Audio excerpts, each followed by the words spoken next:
حافظ ذوالفقار احمد صاحب نقشبندی دعوت برکات ان کی خدمت میں تھے، تو بہت بڑے بڑے علماء بھی آئے ہوئے تھے۔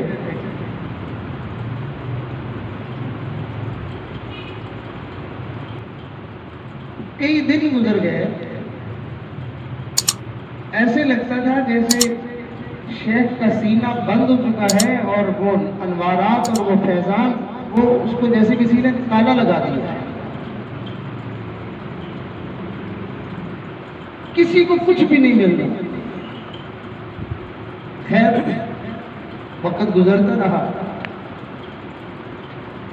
تو کچھ جو ہے وہ سمجھدار جو لوگ تھے ان میں سے گئے اور حضرت کی خدمت میں انہوں نے معذرت بھی کی، معافی کی درخواست کی۔ حضرت نے فرمایا نہیں کوئی ایسی بات نہیں، اللہ والوں کا سینہ بڑا وسیع ہوتا ہے، برداشت کر جاتے ہیں۔ پھر ایک موقع پر بیان فرمایا تو اس بیان کے اندر یہ بات ارشاد فرمائی، فرمایا 100 بندے اگر ہمارے پاس آتے ہیں تو ان میں سے 99 آدمی بے ادبی اور گستاخی کر کے جاتے ہیں اور اس کو خبر تک بھی نہیں ہوتی۔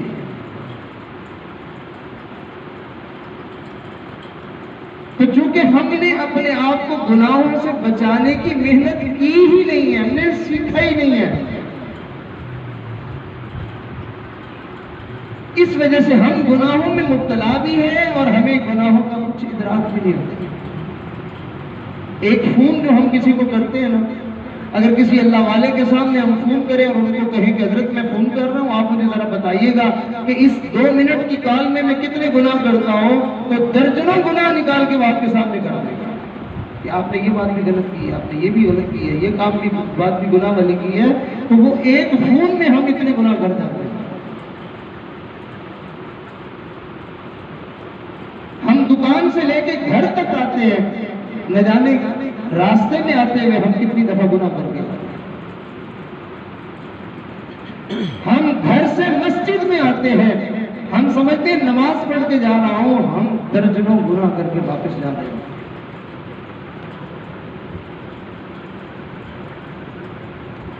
مگر ہمیں بتانے والا کوئی نہیں ہے، ہمیں سمجھانے والا کوئی نہیں ہے، ہم نے گناہوں کو سمجھا ہی کچھ نہیں ہے کہ ہم کہتے ہیں اس سے کچھ نہیں ہوتا۔ ما يفعل اللہ بعذابکم، اللہ کیا کرے گا عذاب دے کے؟ ما يفعل اللہ بعذابکم ان شکرتم وآمنتم، اگر یہ شکر گزار بن جائے اور اگر یہ ایمان والے بن جائیں تو اللہ عذاب دے گی کیا کرے؟ نعوذ باللہ ثم نعوذ باللہ، اللہ تعالیٰ کو بندوں کو تکلیف دے کے کوئی مزہ آتا ہے؟ تو بندہ تڑپ رہا ہو تو اللہ خوش ہوتے ہیں، بندہ چیخ پکار کر رہا ہو تو اللہ تعالیٰ کو جو ہے وہ اس کے مقام اور مرتبے میں کوئی اضافہ ہو جاتا ہے۔ کیسی ہماری سوچ بن گئی ہے، کیونکہ دعائیں بھی بڑی کی ہیں جی، ذکر بھی بڑا کیا ہے جی، نماز بھی بڑی پڑھی ہے جی، فلاں بھی بڑا کیا ہے، بس مصیبتیں پریشانیاں ہماری جان ہی نہیں سکتی۔ ایسا نہیں ہے،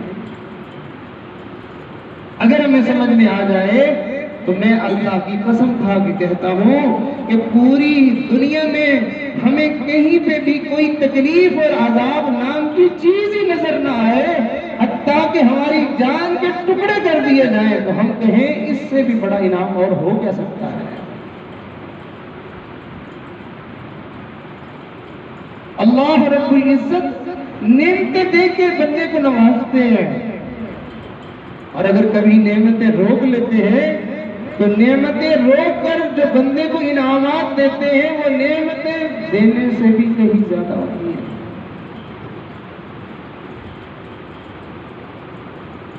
آپ نے دیکھا ہوگا جو لوگ سرکاری ملازمین ہوتے ہیں ان کی تنخواہوں میں سے کچھ حصہ کٹوتی ہوتا رہتا ہے، تو کیا وہ اس میں پریشان ہوتے ہیں؟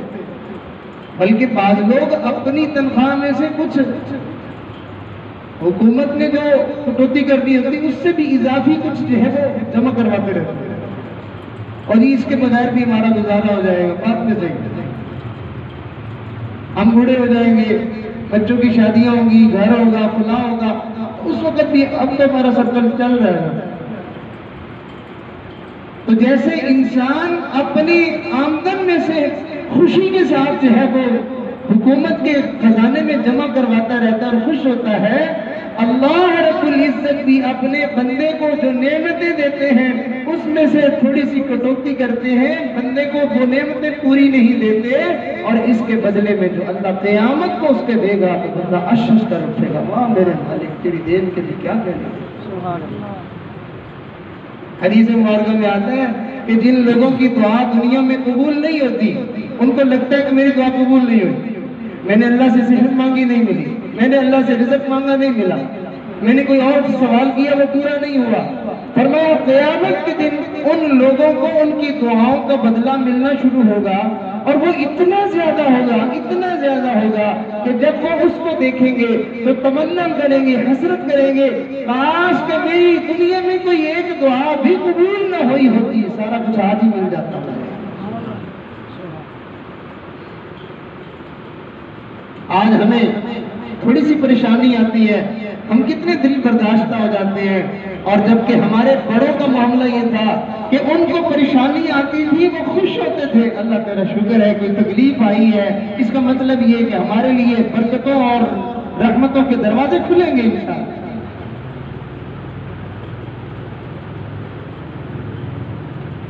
جس کے گھر میں کوئی تنگی، کوئی تکلیف، کوئی مصیبت نہیں آتی تھی، وہ سمجھتا تھا شاید میرا رب مجھ سے ناراض ہو گیا۔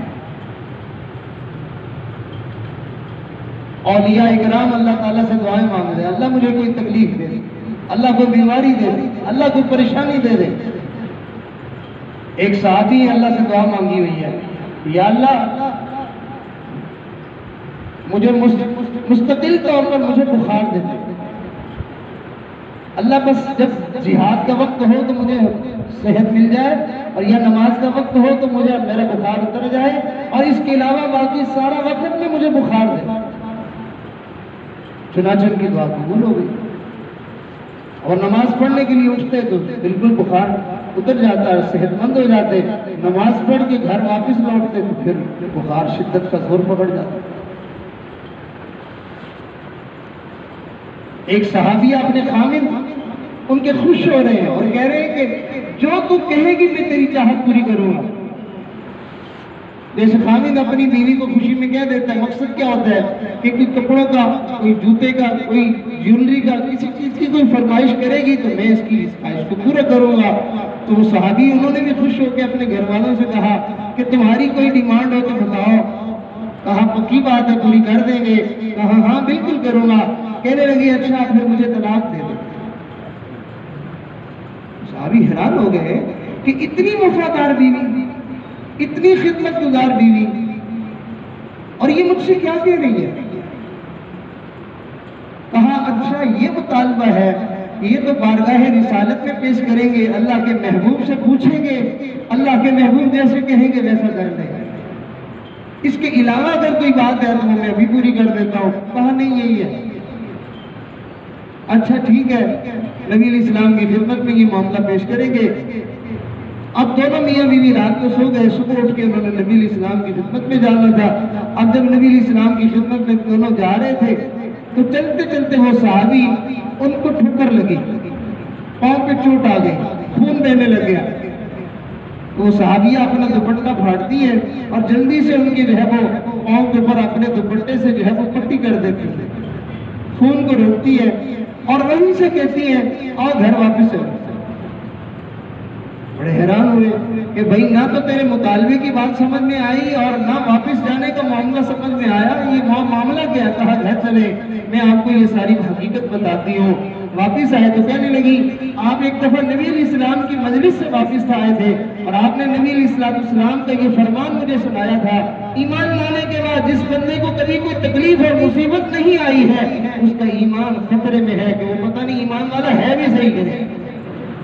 تو میں جب سے تیرے گھر میں آئی ہوں میں نے ہمیشہ خوشیاں دیکھی ہیں، ہمیشہ میں نے سکون دیکھا ہے، ہمیشہ جو ہے وہ میں نے تمہیں خوش دیکھا، میں نے اپنے گھر کے اندر جو ہے وہ رحمتیں دیکھی، کبھی کوئی تکلیف میں نے نہیں دیکھی۔ پھر دل میں کھٹکا ہونے لگا کہ کہیں اس بندے کے ایمان میں کوئی گڑبڑ تو نہیں ہے۔ کہ کوئی تکلیف ہی نہیں ہے، کوئی پریشانی نہیں ہے، کوئی غم ہی نہیں ہے، کوئی مصیبت ہی نہیں، ہر وقت خوشی، ہر وقت خوشی ہے۔ تو تم مجھے لے کے نبی اسلام کی خدمت میں جا رہے تھے، راستے میں تمہیں ٹھوکر لگ گئی، چوٹ آ گئی، میں سمجھ گئی تکلیف آ گئی ہے، نہیں ایمان میں کوئی گڑبڑ والا معاملہ نہیں، میں نے کہا گھر چلتے ہیں۔ ہم تو ہر وقت اللہ تعالیٰ سے عیاشیاں مانگتے ہیں، ہم نہیں چاہتے کہ کسی قسم کی بھی کوئی تکلیف، کوئی غم ہمیں آ جائے۔ ارے میاں ہم نہیں چاہتے، اللہ تو ہمارا بھلا چاہتے ہیں۔ ایک بچہ جو ہے اس کا جی چاہتا ہے ہر وقت گڑ کھاتا رہو، ہر وقت گڑ کھاتا رہو، تو ماں اس کو گڑ کھانے دے گی؟ اس کے ہاتھ سے چھین لے گی، ارے نلائے کہ یہ تجھے پھنسیاں نکل آئیں گی، تیری طبیعت خراب ہو جائے گی، نہیں کھانے دے گی۔ جیسے ماں گڑ چھینے پیار ہے، ایسے ہی اللہ تعالیٰ بندے سے عیاشیاں چھینے اللہ کا پیار ہے۔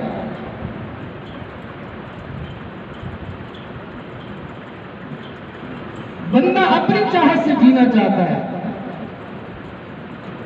اور بندے کو تو کچھ پتہ نہیں ہے، بندے کو تو پل کی بھی خبر نہیں ہے، وہ اپنے لیے ایک چیز میں نفع سمجھ کر اس کے پیچھے پڑا ہوا ہوتا ہے، اور وہی اس کے لیے وبال جان ہوتی ہے۔ اللہ تعالیٰ اس بندے کو جس کے پیچھے وہ پڑا ہوا ہوتا ہے، اللہ تعالیٰ اس سے اس کو دور کر دیتے ہیں، یہ چیختا ہے، تڑپتا ہے، اللہ نے مجھے یہ نہیں دیا، بھائی اس میں تیرے لیے مصیبت تھی۔ آپ نے کبھی غور کیا بندے کو اللہ کب یاد آتا ہے؟ بندے کو اللہ کب یاد آتا ہے؟ جب بندے کو مصیبت آتی ہے، جب تکلیف آتی ہے، جب غم آتا ہے، جب بیماری آتی ہے، جب پریشانی آتی ہے، جب کوئی دشمن پیچھے پڑتا ہے، پھر بندے کو کیا ہوتا ہے؟ بولیے بھائی، بولیے بھی سر، اللہ یاد آتا ہے۔ اور ایک لمحے کا اللہ کا یاد آنا دنیا جہان کی ساری دولتوں سے بہتر ہے۔ تو اللہ تعالیٰ تھوڑی سی تکلیف دے کے اپنی یاد دلا کے بندے کو نوازنا ہی تو چاہتے ہیں۔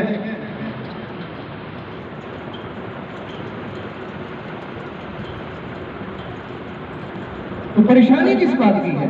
غم کس بات کی ہے؟ تکلیف کس بات کی ہے؟ اصل میں تکلیف اس بات کی ہے جو میں چاہ رہا ہوں وہ نہیں ہو رہا۔